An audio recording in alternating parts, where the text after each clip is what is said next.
Have you ever been on a diet and discovered a couple meals that always kept you on track? In just 1 month, I went from this to this, and one of the meals that helped me immensely was my chicken Alfredo pizza. It has close to 90 grams of protein, fulfills that pizza itch when calories are tight, and is extremely easy to make. Let's get into it. Let's quickly and easily make our dough, and to do that we will need a handy dandy food processor. Put it on a scale and into it add bread flour, vital wheat gluten, yeast, and salt. Process on high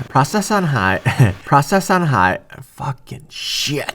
Process on high for 30 seconds to combine everything together and add 91 grams of warm water to a cup. Turn the food processor back on and add the water over 15 to 20 seconds and continue letting the dough blend for an additional 30 to 40 seconds. Plop the dough onto the counter and using both of your hands, form it into a ball. You will notice the dough ball has a nice smooth surface with no kneading required. Lightly spray a medium bowl, add your dough to it, cover with cling wrap or a damp tea towel, and let the dough rise for 1.5 to 2 hours. This is the perfect time to pour some of the world's best pre-workout and hit the gym, or take a little respawn to initiate complete focus if you need to roast some garlic or cook some chicken while you wait. Code E4CM saves you 10% off your order. Now that I am fully locked in, I will take a head of garlic and cut the top off so the top of the closed are exposed. I follow this up by cutting 7 more heads of garlic because I like having extra in the fridge to use at a moment's notice, and roasting 1 takes the same amount of time as roasting 8. Not to mention, roasted garlic adds a ton of flavor to any recipe. I will then put all of the garlic on a piece of aluminum foil, quickly spray the tops with oil, and add a pinch of salt and pepper. Close the foil and put it into a 400-degree oven for 45 minutes. It's chicken time. These are just some chicken breast I beat the shit out of to make them an even thickness, and then added some salt to both sides to help keep the meat juicy both during and after cooking. I put these in the fridge last night, and now I will add them to a gallon bag with some olive oil, take them to my piping hot grill, and cook them about 3 minutes per side or until the internal temperature reaches 155 degrees. After cutting the chicken into bite-sized pieces, my house has a mouth-watering stench of garlic, and it is time to take them out of the oven. By the way, you can make your chicken in the oven too, but I just love the taste of grilled chicken, and it helps amp up the overall taste of the pizza in my opinion. The last thing that needs to be completed is the cheese shred. Don't use pre-shredded, please. It doesn't melt the same and has a weird ass aftertaste to it. Hashtag Team Fresh Shreds. We now have enough cheese, chicken, and garlic for the entire week, and the dough is looking absolutely perfecto. If you wanted to eat this pizza a week ago, you should pre-order my cookbook because every recipe I create is added there first, like my upcoming protein bread that keeps getting better with every test recipe and should be in the pre-order PDF soon as well. And make sure to use code E4CM20 to get 20% off for pre-ordering. Let's make our pizza. Start with cornmeal and pour it everywhere.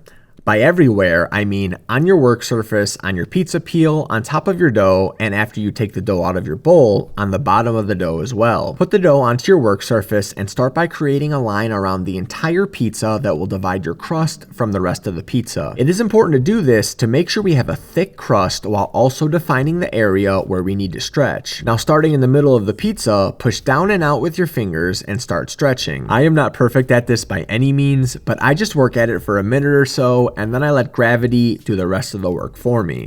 I hold the dough where the crust starts and rotate the dough in a circle. This lets the dough stretch against gravity and gives us the last couple of inches that we need. I like to lay the pizza down on my work surface to make sure it is about 11 to 12 inches and then get any excess cornmeal off by throwing the pizza back and forth between my hands before laying it down on the pizza peel. Make sure the pizza dough moves around freely on the peel before topping. If the dough is sticking, add some more cornmeal to the trouble area and try again. What would a chicken Alfredo pizza be without Alfredo sauce? This Alfredo sauce has only 45 calories per serving, will last in the fridge up to a week, and tastes absolutely delicious. Add it to the pizza and use the bottom of a spoon or a ladle to spread it to the edge of the crust. Then add the roasted garlic. You can break it down into chunks and spread it across the pizza yourself, but I like to use a garlic press because it is much easier to evenly disperse it. We will follow up with the grilled chicken, and to add some umami flavor, grate some freshly shredded Parmesan. We'll follow up with the grilled chicken, and to add some umami flavor, grate some freshly shredded Parmigiano Reggiano over the top. Let's finish this pizza off with the fat-free and part-skim mozzarella and load it into a preheated oven on the highest temperature it will go for 5 to 8 minutes. My oven goes to 550 degrees, so it only takes about 5 minutes to fully cook. Once that cheese starts browning and the crust is looking nice and crunchy, unload that foot-long circle of goodness and add it to a wire rack to cool. But we are not done just yet. We want to make sure the bottom of the crust can support the toppings. To do this, we want to give this pizza the double bake treatment. After it cools for about 5 minutes, put it back on the peel and load it in for another 60 to 90 seconds. I then like to add it to a piece of parchment paper, quickly slice it into 4 pieces. Shh, now that's it. Crispy, crunchy, gas. And add it back to the wire rack. If a deep dish pizza is more your style, you could learn how to make that one here. Since posting it, the deep dish has helped a ton of people lose weight, and I know the chicken Alfredo pizza will do the same. So whichever one you choose, you can't go wrong. Until next time, deuces.